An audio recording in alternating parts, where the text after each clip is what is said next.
Kasih Pengendalian Penyakit Menular atau P2M Dinas Kesehatan Sumsel Muyono mengatakan bahwa meski sudah tembus 1.000 kasus, namun penambahan pasien setiap bulannya menunjukkan tren penurunan. 1.542 kasus DBD pada Januari hingga Maret 2020 juga tercatat menurun jika dibandingkan periode yang sama pada 2019 dengan 1.683 kasus.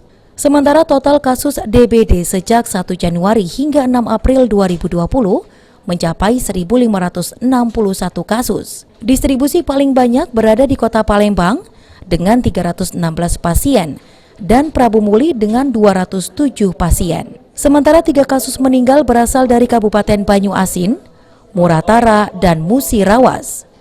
Ketiganya masih usia anak-anak yang terlambat dibawa ke rumah sakit. Muyono menegaskan bahwa penanganan terhadap kasus DBD tetap maksimal meski seluruh unit pelayanan kesehatan di Sumsel sedang sibuk menangani wabah COVID-19.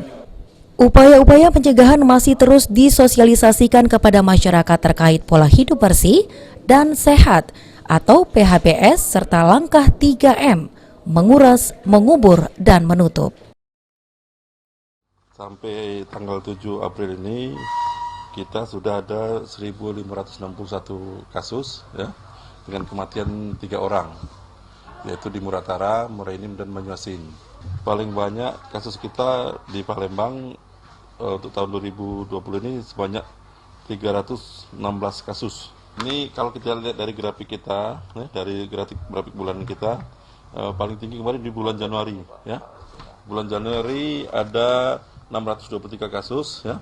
Februari 554, Maret 365, dan April sampai hari ini sudah 19 kasus.